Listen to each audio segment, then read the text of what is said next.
On this week's episode of the FlipScreen Games podcast, we're talking about the future of PlayStation. And is it on the PC?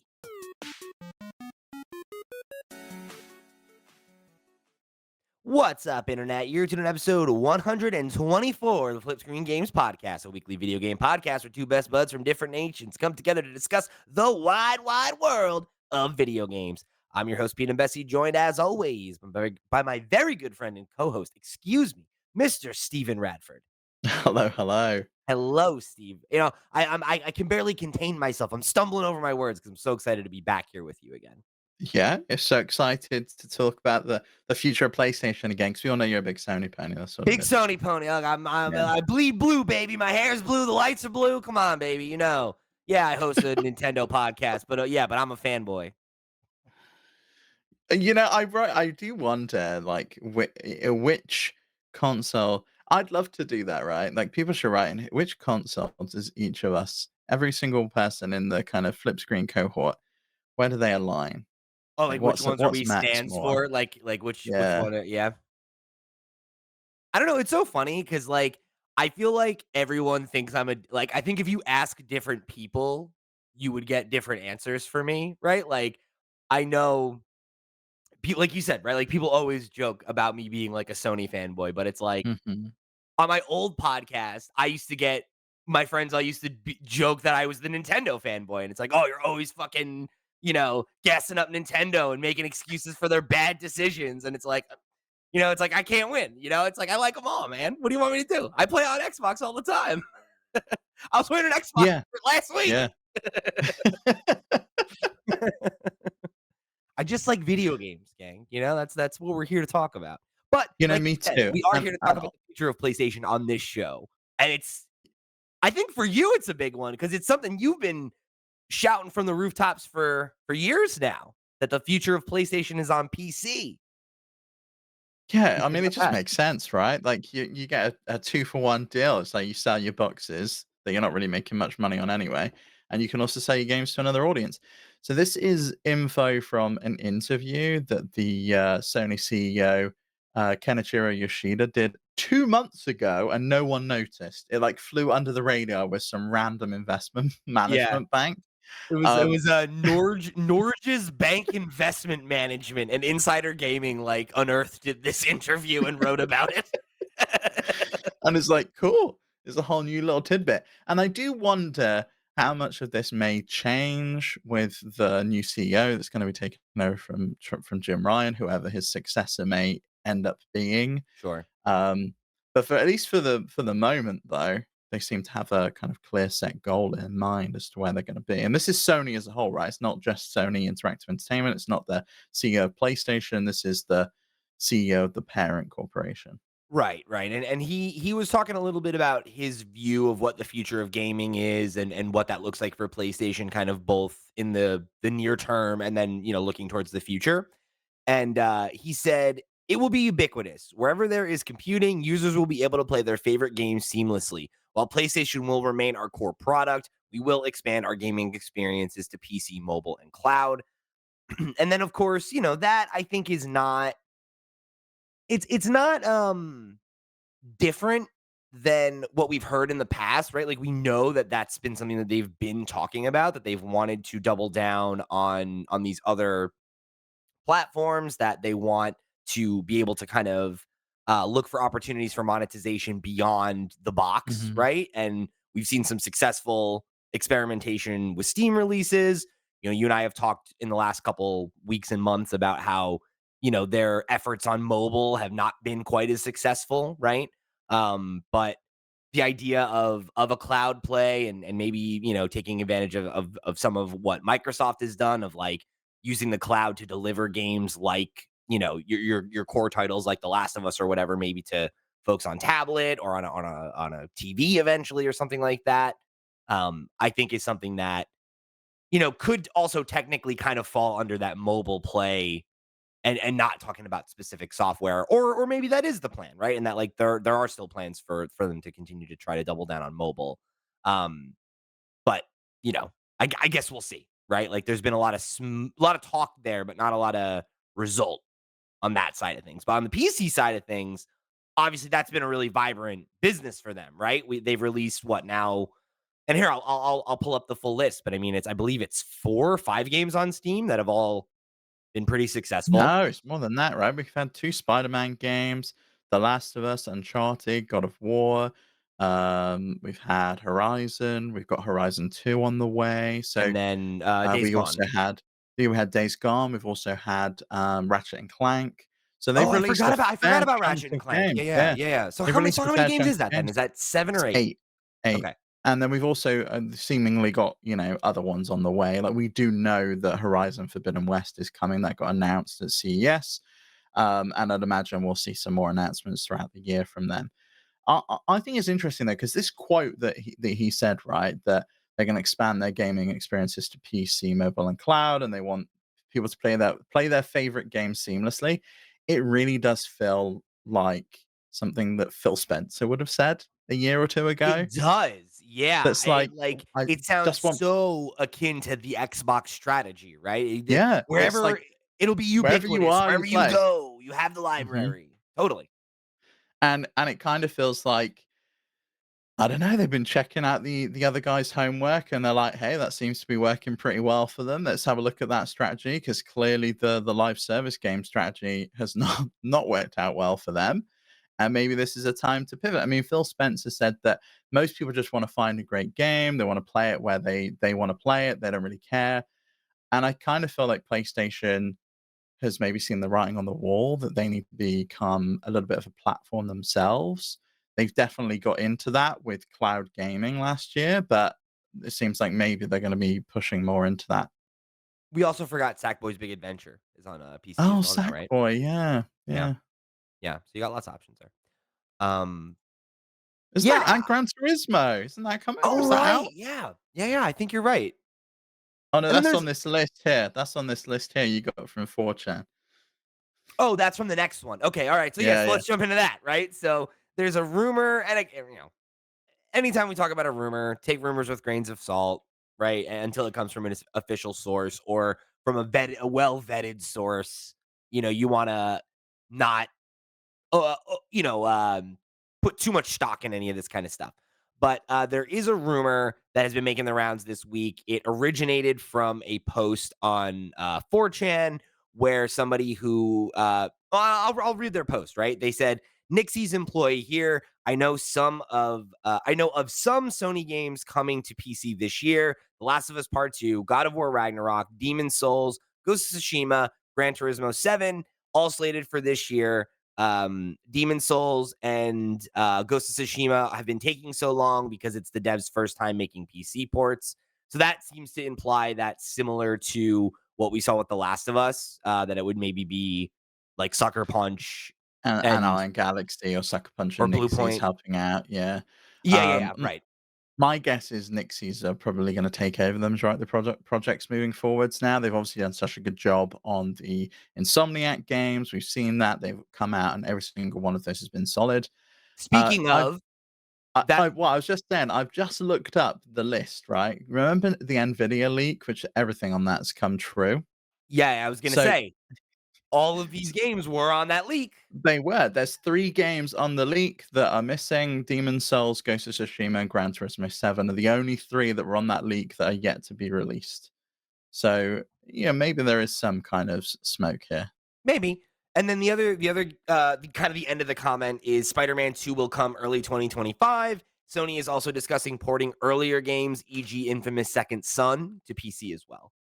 Um, Why specifically that game? Like, everyone's like, "Bloodborne, Bloodborne, Bloodborne." No, we'll do Infamous Second Son. Not Like, even the what are first they one, right? Like, doing? it's like, Like, what? come Like, on. Like, do an Infamous collection at least, right? Like, Jesus. Um, so I mean, the thing I think is interesting here and like why I wanted to bring this rumor up because, this kind of thing is like so unsubstantiated that it's not always something I'm super eager to bring up on the show unless there's smoke, right?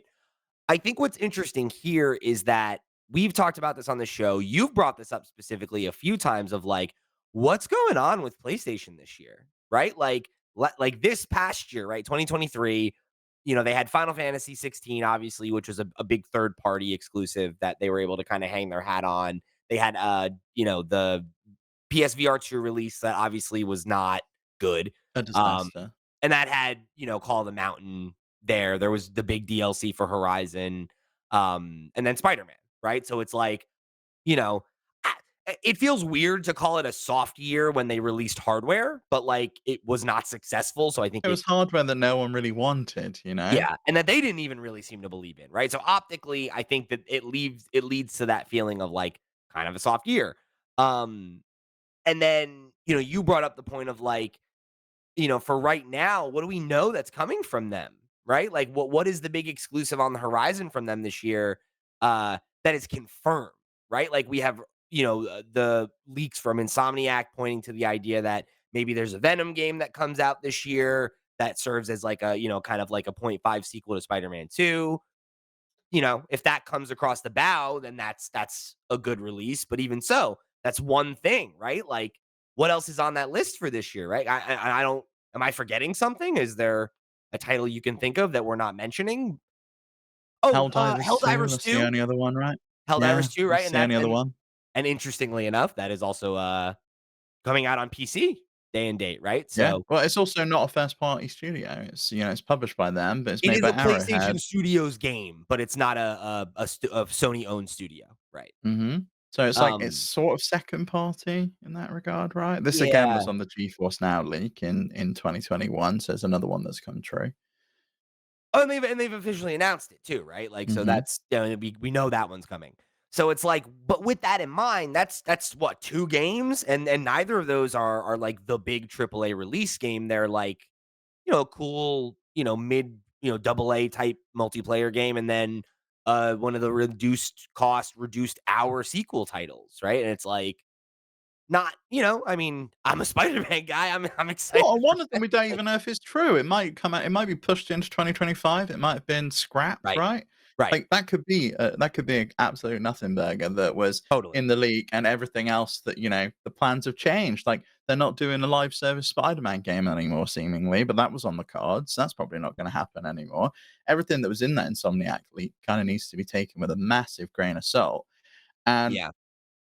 And I and mean, and, I'm they kind they of do have expecting. I do wanna say we forgot this one, and again, it's an exclusive, not a first party game, though. Final Fantasy Rebirth comes out next month, which is great, and that's big for PlayStation gamers, but again, that's not from the first party team, so you do kinda have that question of, like, what are the big releases coming from them that are not remakes or re-releases or these smaller Mhm. titles? And, the answer might not be a bunch of big titles, like, right there might be one or two things that they haven't announced that make it across the finish line and surprise us. I think that's probably likely, but even if that's the case, you got to imagine that they want to, you know I think pad out that release schedule a little bit and fill the calendar up, and having a bunch of PC ports of some of their bigger titles, I think is a good way to do that, right? I mean, I it's not do think it's a good exciting way to do it, for the but I do audience. think it's gonna piss PlayStation owners off.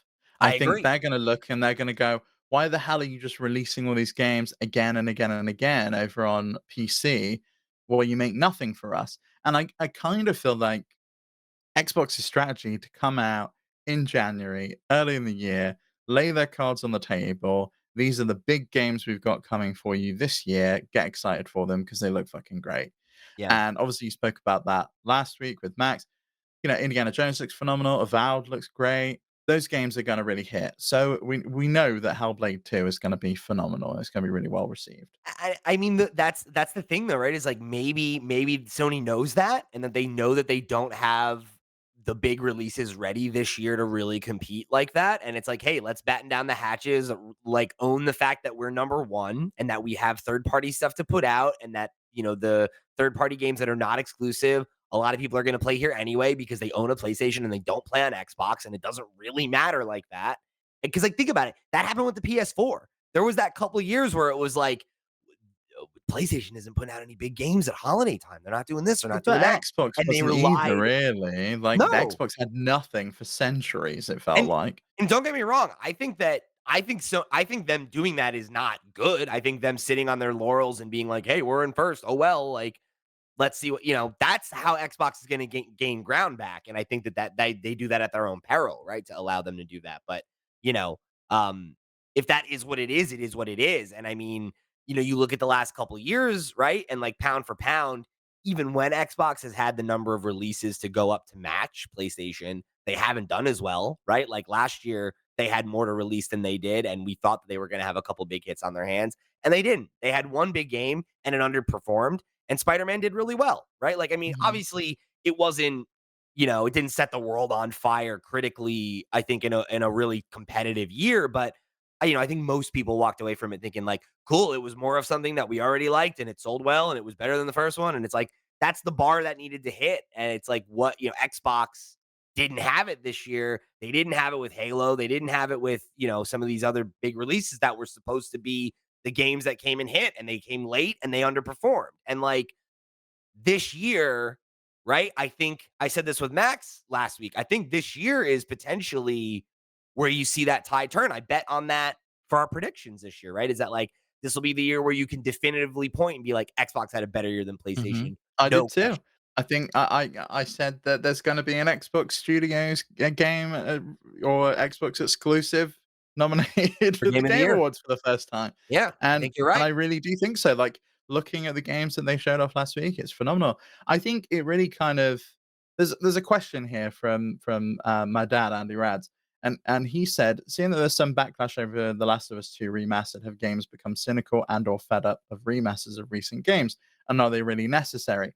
I do wonder when this ends. Like, are PlayStation playing it too safe? Are they going to go back to playing it too safe now that they're shifting back from live service? Yeah. Are Yeah. we just going to keep getting? Oh, it's more of the same. You like God of War? Here's another one. Oh, you really like Spider Man? Let's just keep pushing it to you. Are they going to fall into the same kind of hole that the MCU's found themselves in, where they just keep pushing out the same, and people are getting a little bit tired of it towards the end? I it's a real concern, and I think that's why they wanted to go towards this live service initiative, right? Was because they felt that the PlayStation way of doing things was old-fashioned and that it was gonna not pay dividends over the long term, right? And I think, I don't know. I guess the question is, like, right now, are they playing it too safe? I mean, I think they're certainly running that risk, right? Like, I think the fact that their big swing last year was a sequel to a game that everybody liked, but, ostensibly was kind of, the reaction to it was cool, more of the same, right? Which is kind of the party line at PlayStation right now. And I think that's changed a little bit, right? Because it's like, you have seen, I think, some cool experimental games like, stuff like, oh, what was the Housemark? Returnal, Oh, right? Like Returnal, yeah. like, that's a different game, right? Like, that's for PlayStation Studios, yeah, it's third person action or whatever, but, like, genre-wise, way different than a lot of their normal Mhm, fare, right? And I think that's a cool, different experimentation. I think doing the shorter sequels that, like, allegedly we're getting one of those for God of War. Maybe that's one of the games that comes out this year. Maybe we get Venom. I think that, like, there's an argument to be made that, like, you get too much of a good thing becomes a bad thing for sure.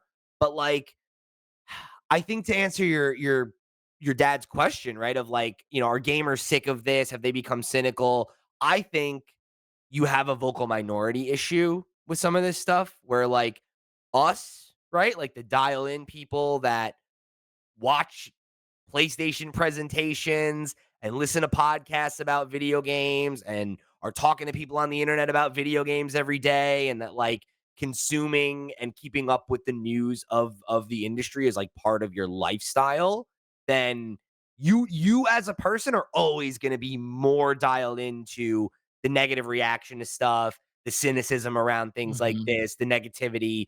And like for the general consumer, right? They don't engage with the stuff that way. They don't think about it that way because, they went and watched The Last of Us on HBO, right? And they maybe never played The Last of Us Part 1. They didn't play it on PS3. They didn't play it when it was re-released on PS4. And to them, they're like, "Oh, cool, great. I could buy, yeah." And it costs as much as a new game because to them it is a new game. Who cares, right? And I think this is a thing I am constantly finding myself, I think, being the guy banging this drum on this podcast, right? Of like, it's the same conversation you and I had about the Switch Lite years ago, right? Where I remember people writing into the show and being like, this is a stupid move from them. Who is this product for? It's blah, blah, blah. It doesn't have this. It doesn't have that. Why would anyone buy it? And I think it's It's just very for kids. easy. Exactly. It's very easy to get in the mindset of this isn't for me, so it's for no one.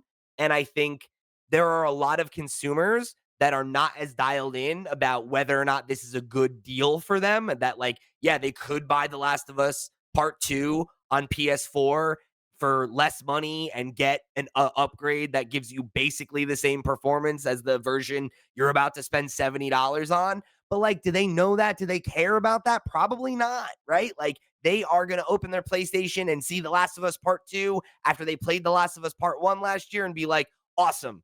I'm excited to now play the sequel that I missed out on, right? Like, Mhm. and I think for a lot of people, that's good enough.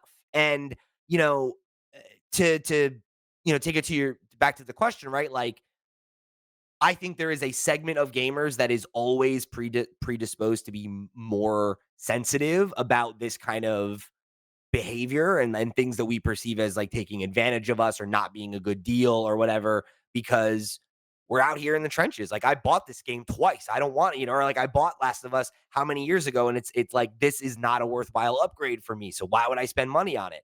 And we have an article here that has a quote from the director on The Last of Us Part 2 Remastered, who is kind of talking about the reaction to it, right? There was an interview with Video Games Chronicle where he was asked about the backlash, and he said, "I don't understand some of the consternation about what The Last of Us Part 2 Remastered offers.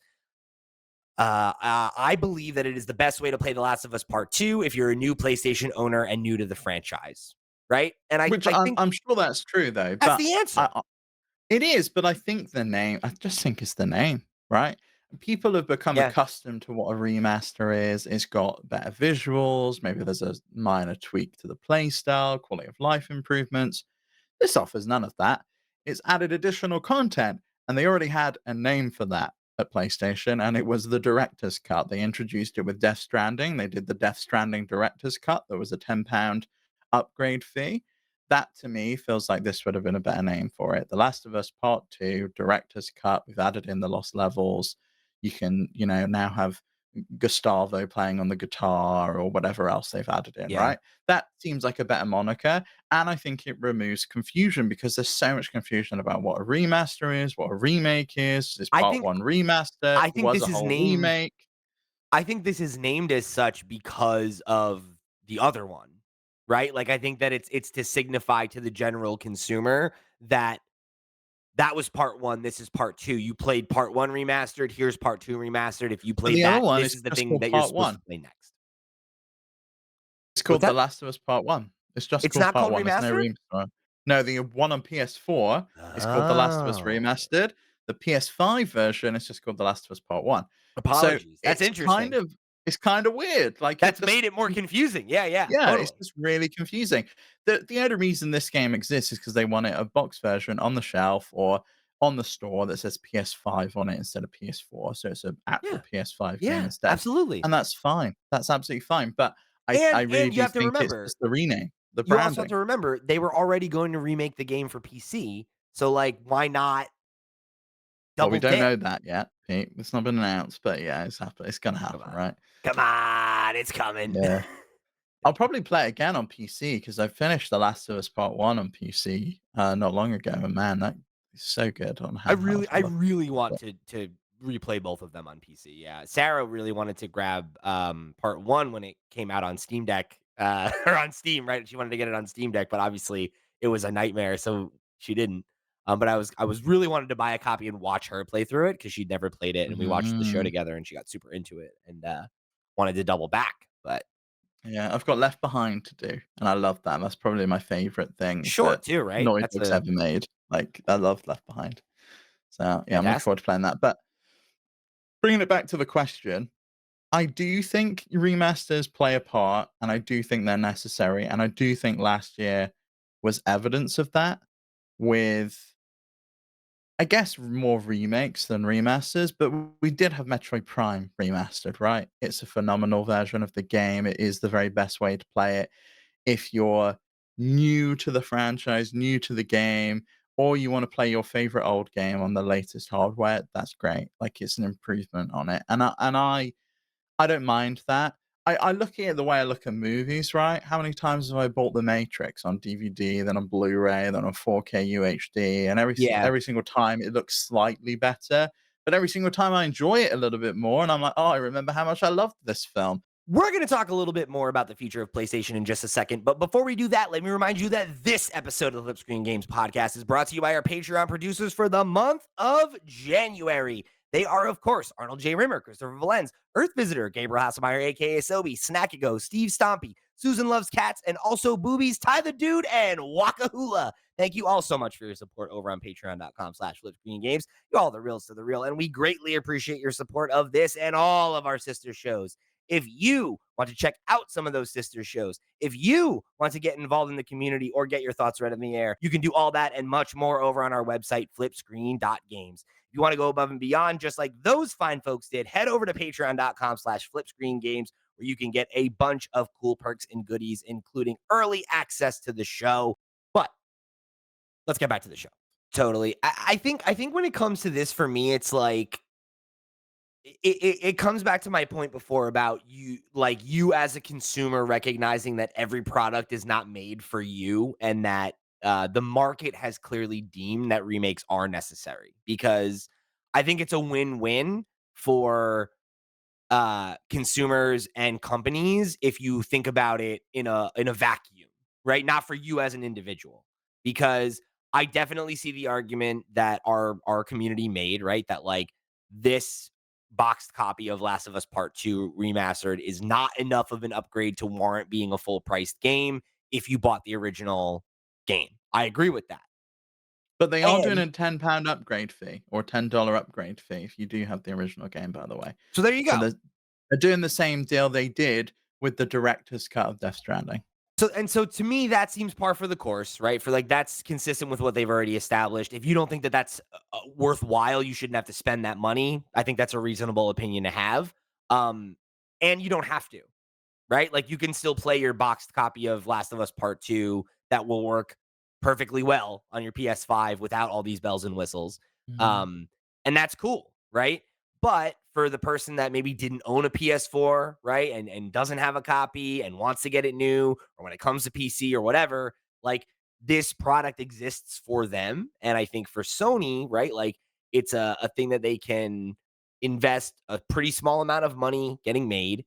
They can, keep developers that would otherwise get laid off employed, right, and working on a product that doesn't need to have, years of pre-production and art development and all this stuff ahead of it, right? It's just like taking things that already exist and repolishing it and re-releasing it for a new audience and a new generation, and finding ways to capitalize on it again. And I think, if you're one of those people who's bought the thing more than once, I get feeling like, hey, I don't want to pay full price for it again. But like that's cool, then don't.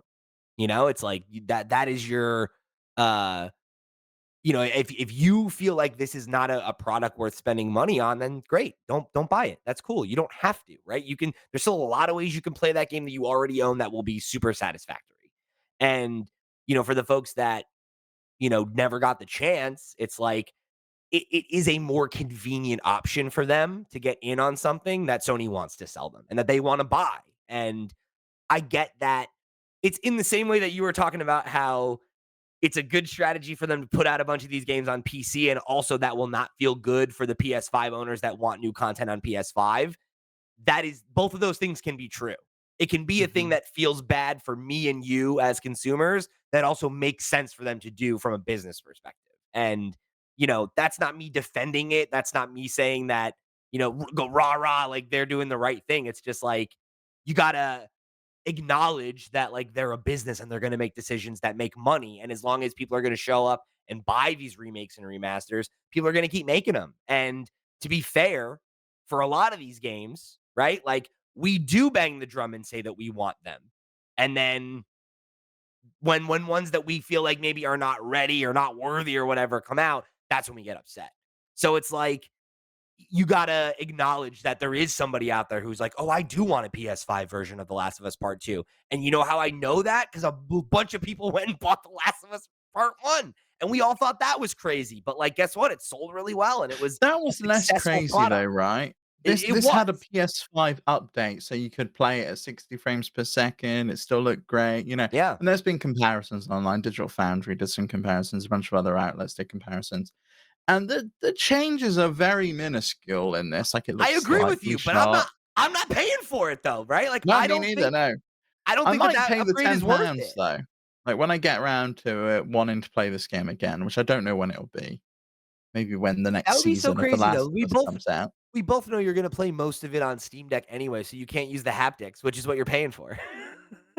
Oh, I want the lost levels more than anything, right? Or that Okay, fair enough. multiplayer mode looks pretty good as well. But yeah, I would be probably playing on Steam Deck if I do end up playing the game again. It just I don't know. I like that handheld is great.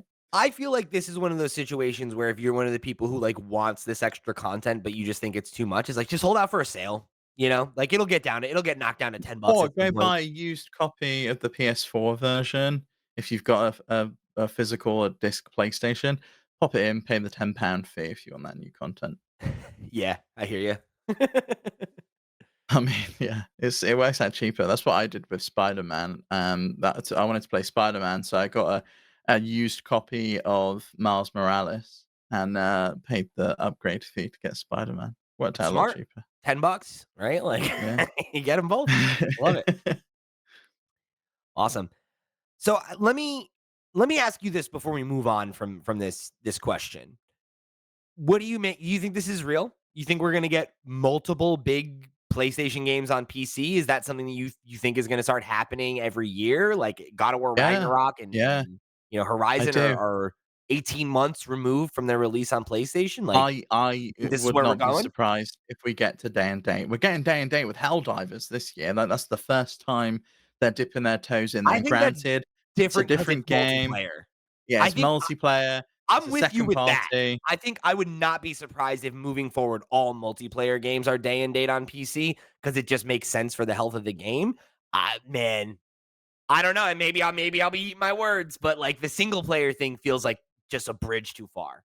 I don't see them Uh, doing that. it's getting to the point where it's like, who are you competing with? PC gaming's here to stay, and those gamers ain't buying your box. They don't want to play it on a console. They're playing it Some at of their them desk. do though. It's like No, look at but Zayd. then Zayd is you're somebody who losing your money on the buys. box. But They he don't make buys the money on game it. on the box and then buys it on PC. You have multiple copies of The Last of Us on multiple devices. Like, some of us Yeah, are crazy enough to do it, and they're yeah. like, "Why wouldn't they double dip? What does it hurt?" You put the game out on console, you get all the feedback, you get the big push, you get the big moment, you get at least a year and a half to make the PC version, hammer out the kinks, test bugs, make sure you don't have a Last of Us part 1 situation on your hands. It comes out a year and change later. You get a second big marketing push and moment, and then it connects with that audience. Like, I don't know. I don't I know. think I think it's different. I really Yeah. do. I think they put it out day and date. They could easily end up with a Power World situation where, like, Breaking sales oh records. shit, Spider-Man 2's out and it's on PC and I can play it right now and it looks fucking great and it can play in 4K with ultra wide and it's got DLSS and all the other stuff that Nixie's adds to it. They could be like top of the chart. Everyone's talking about it. And I guess maybe the PlayStation want to become just a publisher in the same way that Xbox is I becoming don't just a think they publisher, do. or do they want to be the box? And they said in this interview that that's like the core of their business. And I think that that makes sense, right? Like, I am of the opinion that the video game console is here to stay, right? Like, there's no evidence that it's not, right? Like the PlayStation 5, we talked about this in when there was that investor report from in February, right? Or that was the data from February that leaked. Um, that like the PS5 is on track to outsell the PS4 at like the same time in its life cycle. The Nintendo Switch just did that with the DS, right? And those are the two consoles that held the records before them, right? So it's like the idea that console gaming is in decline and that people don't want a dedicated device to game on and that they are eager to move to the cloud or any of that kind of thing. There's no evidence to support that really. I think And people do want dedicated devices to game on, but some of those dedicated devices are now PCs. Like they yeah, are no Steam doubt. And Decks and handhelds, and also desks I can sit at that I yeah. dedicate to just playing games on. And obviously that I don't mean to discredit that at all, but I think it's the idea that like is becoming a day and date PC publisher hurting your console business, whereas I think we both agree that putting out the games on PC later, there's literally no risk, right? Because if you are Mhm. the type of person that was going to buy it day and date so you can play it on release, you already did that. And if you're not, and you're not going to play it on PlayStation, they were never going to get your money anyway. So putting it out on PC a year later or whatever, I think we've shown that like the PC crowd doesn't care about playing games late like that in the same way, right? Like we talked about the Steam Awards over on the Steam Deck podcast, and like Red Dead Redemption won an award this year. That game came out in 2019 or 2018 or something like that. I can't remember, but I think it's 2019. Um, and that won an award, right? So it's like clearly games can come out later on PC and still make a splash and still have their moment and be a big deal, right? Like Horizon Zero Dawn. I have a this is from that report from PlayStation. It's data from February of 2022, so it's old at this point, right? But just to give you an idea, at that point, Horizon had sold 3.3 million copies. God of War had 2.5 million. Like they're selling millions and millions of copies of these games on PC. And like, Mhm. uh, I don't know, like how likely is it that that number is that much higher if they come out day and date? I don't know. Maybe it is, and maybe you're right about that, but I don't know.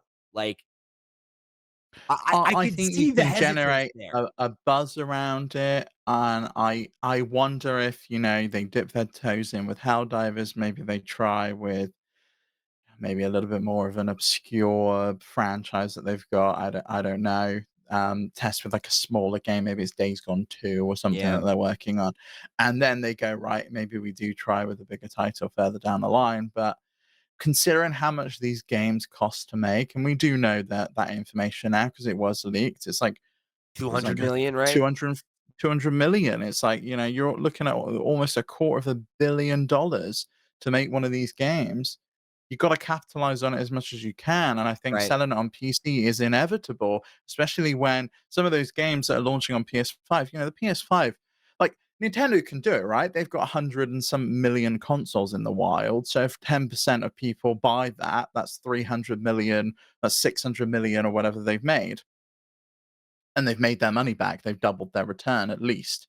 Whereas PlayStation, they don't have anywhere near that number yet for PS5. So it kind of always felt inevitable that the PC push was going to have to happen. There's so many PC gamers out there now that it makes sense to go there. The same with cloud and the same with mobile. I kind of feel like they're all one and the same. Like I always bought into Phil Spencer's vision of play whatever you want, wherever you want. You can just log on. Xbox becomes a platform. You log on to your Xbox store, and all your games are there. And seemingly, we're going to be able to do that soon. The EU is forcing all of these marketplaces to, like the iPhone and Android, have got to open up to allow other marketplaces on there. PlayStation could have their own mobile store. You've got that as one of your predictions, right? That Xbox is going to Yeah, launch that like its own Xbox is going to do mobile that for store. sure. Yeah, So you could I potentially definitely see think so. something like that happen. Death Stranding's coming to iPhone next week. So, like, they could start putting games like that onto mobile, onto Tell you what, iPads, onto iPhones. it would be interesting to see them do that too, as like the Apple Lens and some of these other devices like come Mm. out that like do turn mobile devices into a more, like you could connect a controller and like have that kind of more traditional solution. I could see them making that play. It's so tough though, because like Sony is so married to hardware. Like they are a hardware developer. That is their roots as an organ as a company. And I think I do think that they have a little bit of, you know, maybe pride is the wrong word, but that it's like the box, the device is a premium experience, and that's what we offer, right? And it's like, I mean, I think that that speaks obviously to a segment of their audience, and that they're confident that works, right? But yeah, I mean, I don't know. I wonder if there's a fear there that like if you start letting it go other places, does that make PlayStation less special? Does that make the PS5 as a box less attractive? I don't know that it does, but I think they as a business are uniquely situated to know that that's not the case. They own movie studios and record labels. They know that you can put out the art and people will watch it whatever format you put it on. You don't have to make Betamax and only put your movies on Betamax great in example. order for people to get it, because eventually VHS is going to win. You're going to put it on there, and like I really think that they need to kinda look within their organization if that's kind of the sticking point, and figure out that this is not the, it's not the end of the world. PlayStation Studios becomes its own brand. That is the thing that you look on Steam, you're like, "Oh, it's a PlayStation game." Like, I love the games that these guys put out. I'm gonna keep buying it. In the same way that you look at EA's games or Ubisoft games, and you know what style of game they are. Like, I look at a Ubisoft game and I know, "Oh, I know what I'm gonna be doing with this. I'm gonna be checking off lists, and I'm gonna be roaming around in an open world, and it's probably got Tom Clancy's name on it, and I'm probably gonna enjoy it." I kind of feel like that's what PlayStation is ultimately gonna become. Yeah, I mean, you think, like, long term, like, that's their future, that they don't have the box at all? Or you mean, like, that No, that's I think the box part always of the sticks yeah. around. Yeah, I do think the box, because like you say, Sony's a manufacturer of hardware, consumer electronics, but I could see PlayStation being an app on the Sony TV you buy, and I just click on that, and all my Yeah. games are there, and I don't need to buy the box anymore because it's built in, and I can stream it from the cloud, and this is the platform that I've bought into. Yeah, yeah, I definitely think that that's probably true, I think even as things spread out, like, I think that that's kinda, like, gonna have to like, I don't know, I think there will probably always be a segment of the market that wants a dedicated device and that wants, like, to just have Yeah, something but that's plug but and that's the play, same with but music, right? I want a yeah, record deck so I can listen to my physical records that I buy, but the majority of people don't pop open Spotify and they just listen to what's there. and right, and I think you're right. I do agree with, with the quote here from Yoshida, right? Of that, like, it'll be ubiquitous and, like, you'll be able to play wherever you want to play. I agree that that's the future. That, like, as, cloud technology and streaming stuff, like, becomes more, um, viable and more available to a larger number of people, I definitely see that being a core part of things, is just being able to, like, have the different games you wanna play move with you and, like, have whatever setup speaks to your taste, right? If you are the person that wants the dedicated desk, if you are the person that wants to be sitting in front of the TV, if you are the person that wants to just be able to pull out your phone while you're on the bus, like, you're served, right? And that Mhm. PlayStation, Xbox, Nintendo, whomever has a product for you, regardless of how you wanna consume. I 100% agree. I think that's probably where we're going to get to. I think that's where Xbox has been driving. I think that's probably where PlayStation is driving. The only people I don't think are driving there is Nintendo. They don't need to. They're going to keep making the Switch. They're going to keep making their handhelds, and like we spoke about on Nintendo Noise a couple of weeks ago, they're going to keep diversifying their brand outside of games because they can do that in the same way that PlayStation is with the HBO shows, with the movies, with the Paramount Plus show for Twisted Metal. I mean, where's a Twisted Metal game to go with that? Like, is that ever coming to It go was with in the no. development, but it was the what was it? That shitty game that launched on the PlayStation 5, Destruction All Stars. That Oh, yeah, team yeah. was working on it, and then and I don't remember if another team was working on it, and then they got put on it, and then they got pulled off of it, or if they were the first team who got pulled off. But I think it's been given to 2 different I'm a little hazy on the timeline, but I think at least 2 different developers have started and been pulled off of it, and that's why That we never always saw really it. bodes well. Which Yeah. sucks, but you hope, yeah, because like, that to me, I think that was kind of part of their original vision, right? Was that, like, you'd be able to have this, like, we own a movie studio and we put out the video game and you buy the soundtrack and then you see the movie based on the character and, like, something like that. Like, that's what you're seeing with The Last of Us, and I think it makes sense for them to try to do that with their, IP that is, established like that, and to answer your, question you posed a lot earlier of, like, how do you keep things fresh and not, get people to feel sick of certain things. And I think part of that is serving it to different audiences, and that the people who watch the game are maybe not the same audience, or I'm sorry, that watch the TV show are maybe not the same audience as the people that play the game, but maybe they are, right? And like, maybe, like a great example is like my dad is never going to play The Last of Us on PS5, but he might watch the HBO show, right? And Yeah, then yeah. that's something we can talk about. But like, Sarah's a great example. She plays games, and I got her to watch the show with me, and then she was motivated to go and buy a copy of the game. So it's like you can see how that product serves you and me, the person that already played the game, because it gives us a chance to experience the story again in a different way. It serves the people that play games that haven't played the game yet as a great incentive to go buy the game, or the people that are never going to buy the game to experience the IP some way and still get your money, right? And like that to me is probably the most viable future for companies like Sony and Nintendo that and I guess Xbox, right? But obviously they haven't really, they're still figuring out the games thing yet. Um where like you have strong IP and recognizable characters that have been around for a long time, like that's a great way to, breathe new life into them and keep them fresh, right? Like Mario is Mhm. experiencing a renaissance right now because there was a movie that exposed him to a generation of kids that hadn't played his games yet, and now they will. Xbox has done some with TV though, right? We've got the Halo show, That's and true. Yeah. there's gonna be that Fallout show that's coming from Amazon. Which looks I pretty guess good. that yeah, I think that's probably gonna be a decent one. Don't think anything's, you know, coming in close to The Last of Us to beat best I adaptation mean, though. or even Mario, right? Like your mileage may vary on the quality of Mario, but you can't ignore the success that it was at the box office, right? It was the first billion-dollar video game movie, so like you got to imagine that that has dropped blood in the water, and now everyone's like, "Oh, comic book movies are over. I guess video game movies are the next thing," and that's probably true. Yeah, yeah. We'll see, but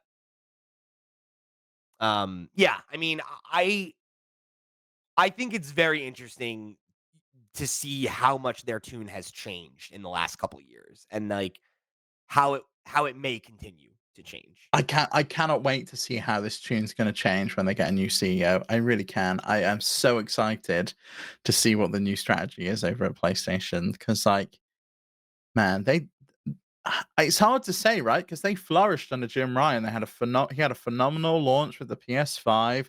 It's been a massive hit. He's put out game after game after game that sold absolutely boatloads. He had that fantastic adaptation that we've just spoken about with HBO. He founded like PlayStation Pictures or whatever they call it to like make the movies, like the Uncharted movie and stuff.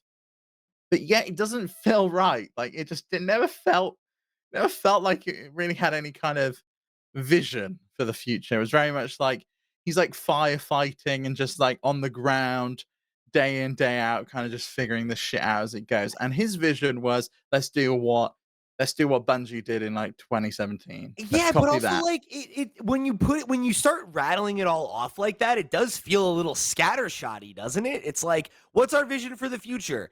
It's live service games, it's mobile, it's games on PC, it's VR, it's our console that's our main business, and also it's accessories, and also, you know, we're buying Bungie for $3 billion. It's like, what the fuck? Like it does have that kind of like you're spreading out in a lot of different directions, and I'm not surprised that all these things are not landing, right? And like I don't know, like Yeah, we've it's talked about that weird. with Xbox, right? Whereas like is Xbox going to collapse under its own weight because there's all these fucking studios they need to manage, and like I don't think they will. They have the resources to grow, but I think they really need to like invest in infrastructure, right? And it's like you look at what PlayStation's doing, and you wonder, is a new CEO coming off of this decision to pull back, or seeming decision to pull back from live service and everything, is that going to lead to an era of them being more conservative and trying to lean on what works and trying to, not rock the boat during a time where things seem volatile? And it's tough because I understand that as, I guess, like a knee jerk reaction, but I think that that's pretty dangerous when you consider that their biggest competitor, right? The perpetual number three right now, but they're making big moves and they are being aggressive and they are growing their market share a lot. on And they are owned by the richest company in the world. So, yeah, and they've bought all these studios that, yeah, like, again, like, you and we keep saying it, but they eventually can just never make money on a video game, yeah. and they'll still be in business. And frankly, I kinda think that's their plan right now is that, like, yeah, we're gonna eat shit for, like, a decade, but then, like, 20 years from now, we're gonna own, like, a third of the industry, and that'll be that, or, like, we'll own the entirety of the streaming business, and, like, whether or not the streaming business ever takes over video games, if you own the best platform for it, like, that's a huge boon, right? Because I think we can all agree that it's maybe not the end all be all of the future of video games, but I think it's gonna be a significant part of that future and how people engage with stuff no matter what. And Xbox is clearly Mhm. positioning themselves as the market leader there. So it's like I think you're probably right that like they're comfortable eating shit for a while because it's like who cares, right? Like we spent billions and billions and billions of dollars so that we can make trillions later on. And it's like, okay, I mean, you're a company that can, I guess, afford to play that kind of long game, right? And like, I, Sony's not in that same position, but, like, they have such a strong brand with the PlayStation that I think they have a lot of room to make mistakes, but, like, how long that plays out if Xbox starts releasing hot games and people realize how cheap you can get an Xbox Series S and get into the Game Pass ecosystem, like, does that start to dilute the strength of PlayStation and it being the de facto box for people that only wanna own one box? And, like, that's a real question, and games like Indiana Jones and stuff like that, that can appeal to, like, the casual player, that's interesting. Like uh my friend who's the best man at my wedding, right? One of my oldest friends, right? Big gamer, but he only owns one console at a time. He plays everything on PlayStation. He's a huge Indiana Jones fan. That could easily be a thing that gets him to buy an Xbox, and then he's dipping his toe in that ecosystem. And Mm. that's immediately money out of Sony's pocket if he buys any games from them. Whereas he's always, always, always been in their bag for the last three console generations, right? And it's like that could really threaten them and rock the boat. And that's, I guess, we'll see what happens, right? I don't think you ever give up the kind of main box you're with, right? Because even Phil Spencer knows that. He said we lost the digital library in the last Right. generation, and I do think that's very true. The only thing that's going to stop that is if, say, the PS6, nothing's backwards compatible, you got to start again. It's a level playing field again at that point, and you can just be like, okay, well, sod it. I'll go try the other guys for a while. They've got Game Pass. They've got this great subscription service where everything comes kind of day and date to it. And I do wonder if we're going to ever see. I guess I got two questions. Do you think we're ever going to see PlayStation games going day and date on their streaming service on PlayStation Plus on their like subscription service? And do you think we're going to see more PlayStation games on other platforms? Maybe not Xbox, but do you think we'll see some maybe on Switch or on Nintendo's next platform in the same way that we've got Bungie's games on there, and we've also got MLB The Show, and we've also on the other side, right? Xbox is putting stuff everywhere. There's Minecraft on PlayStation, and you can seemingly Hi-Fi Rush was rumored for the Switch. I okay. There's multiple questions there. Um, Day and date on their streaming platform, yes, I do think we'll eventually see that. I don't know if it'll be exactly like Game Pass, where it's like you buy in and you get everything at this level. I could see it being maybe an evolution of their current tiered system where it's like the basic package or whatever, you get everything on like after 6 months, after a certain amount of time, it makes it on there. Maybe it's on there for a limited amount of time, whatever, whatever, similar to what they do now. And that Which kind of maybe is how Game Pass works now, with the Game Pass Core and then, like, yeah, the right. Ultimate to get Ultimate and everything. everything. And then maybe there is, like, the higher tier, and maybe it's a lot more expensive than Game Pass, I don't know, where you do just get everything and all of the first party stuff is available there. I think that will probably eventually happen as they realize that that is a growing market, that there's more money to be made there, or that it's not gonna impact their business in the way that they're afraid that it will. But I don't know, because that's, like, I think a really long way off, because you look at Xbox and, like, they've straight up said that Game Pass does cannibalize their sales. And I think that PlayStation is very wary of that. I think it's far more likely that you get to a point where everything comes on it, not day and date, but on a similar delay to what you see with the PC releases. And it's like the game comes out, there's at least a year, 18 months, 24 months where it is not on that streaming platform and we're selling it at full price and we only discount it by this amount and we try to get the maximum return on it as a premium $70 product. Once that era, that wave has ended, you have these artificial opportunities to try and increase interest in it, whether that's releasing a TV show, whether that's DLC, whether that's a soft sequel, whatever. And once you've played those cards and you've wrung all the money you think you're going to wring out of it, then you put it on PC, then you put it on the streaming platform, and you start leveraging the library as a value rather than the Yeah. individual Yeah. title because it's made what it's going to make. I think that's an interesting a strategy. I do think that probably Xbox is going to win out because they do this thing and they started doing it with Forza and then they did it even more so with Starfield, where you got it already on Game Pass, but you could pay like 10, 15, 20, $30 to play it a week early. And then Yeah. you can also pay for the DLC.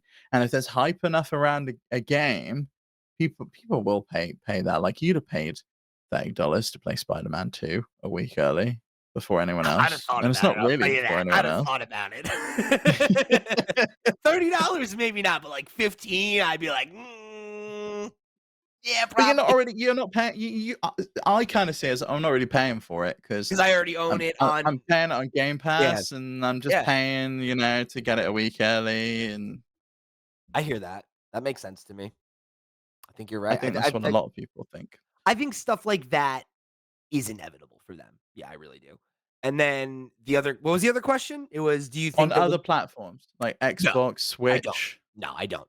I think Nintendo and PlayStation are not in the business of doing that. I think Xbox has only done that when they've done that for strategic reasons, right? The examples you can point to, stuff like Minecraft. Minecraft was already a multi-platform phenomenon when they acquired it. Bringing it exclusive really only stands to hurt the population of an already healthy product that they wanted Mhm. to not rock the boat for. Makes sense. When you point at any of the other examples, right? Like stuff like Cuphead, stuff like whatever, like Ori, right?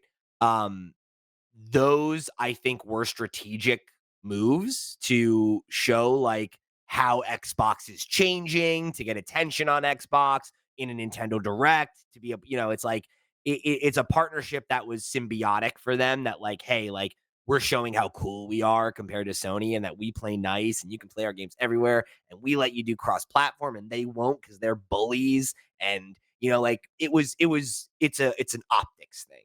And I think that whenever they have bucked that trend, it usually is to an end. It's for a purpose.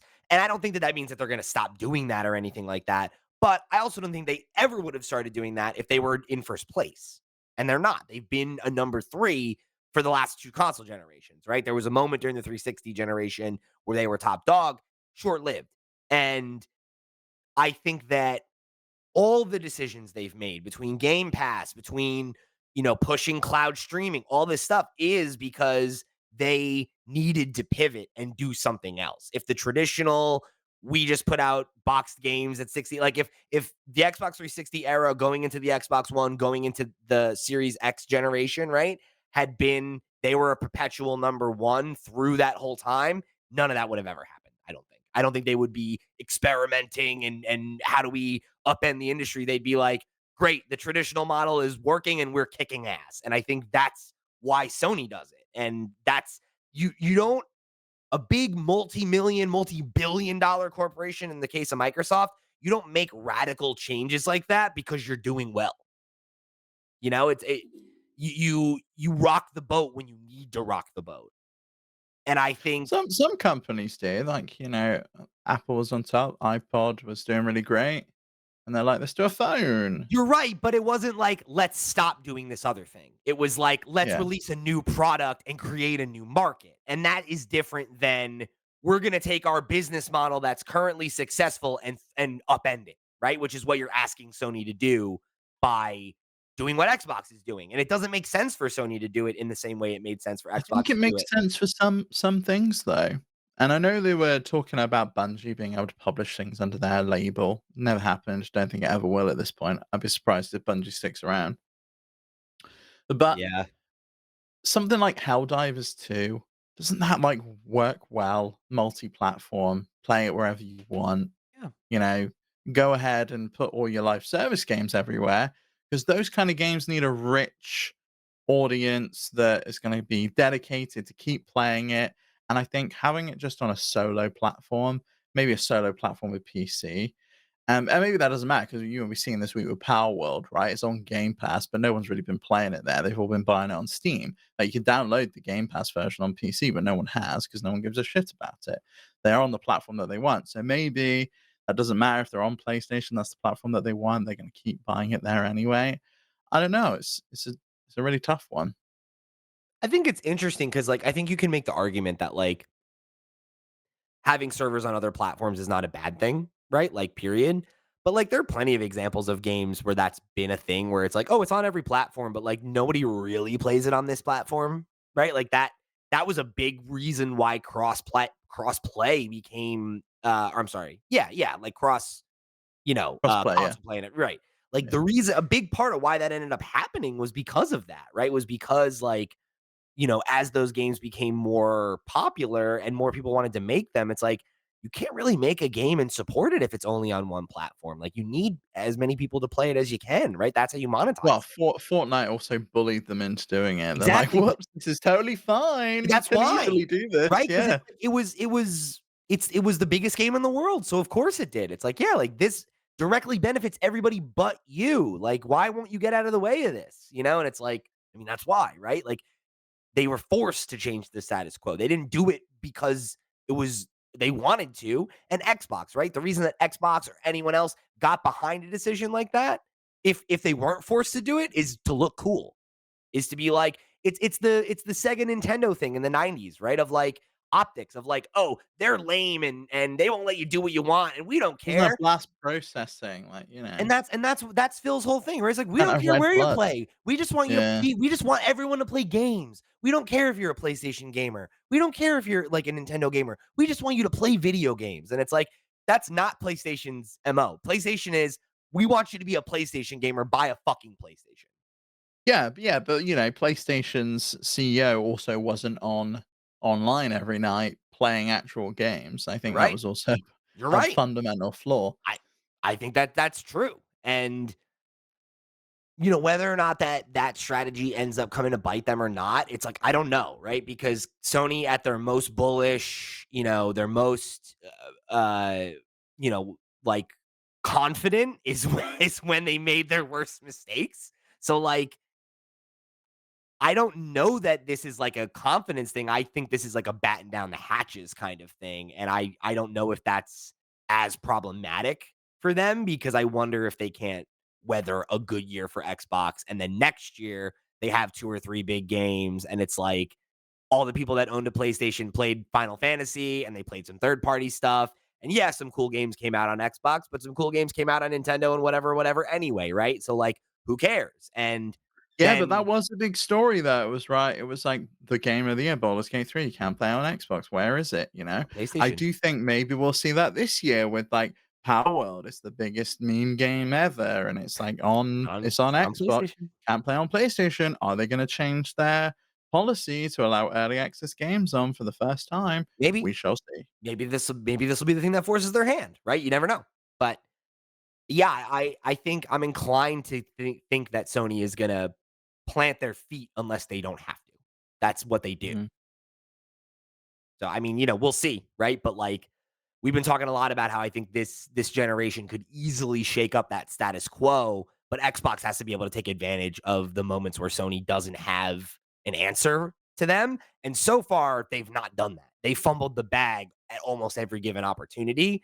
I do think this year is going to be different, but I thought last year was going to be different. So jury's Yeah, but out. last year was a dud for anyone other than Nintendo, I think, really, on the whole. Any of the main platforms, it was like, Yeah, eh. yeah. But we thought that they were going to have a game of the year contender and they didn't, right? And it's like, yeah, it might be sick They if will all this year. I really do. I really I think they will. God willing, man. But again, they announced all these games are coming out in 18 months. Just kidding. None of them are actually, or like 2 of them are, right? So it's like, yeah, they told me all these games are coming out. Are they going to come out? Are they going to meet expectations? They stayed That is a true to it last genuine year. that is a They did. genuine question now though, because they have had this happen now with a frightening amount of consistency where a game previews well or it looks good and it's hyped up and it comes out. And even if people like it, it underperforms. It's not quite there. It happened with Mhm. Halo. It happened with Starfield.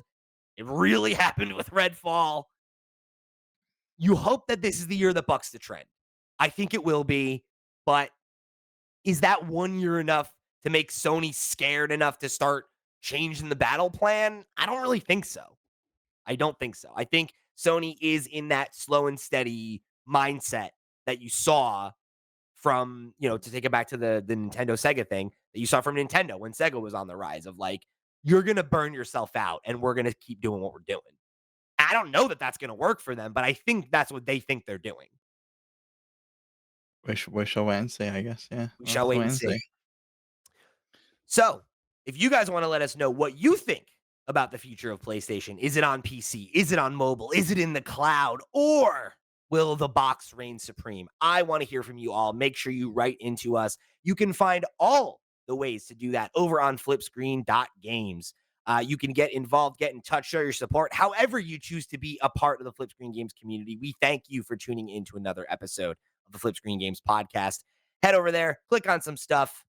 We really appreciate it. Thank you for tuning in for another fantastic episode of the show. For the crew, I've been Pete. He's been Steve. We'll see you next week.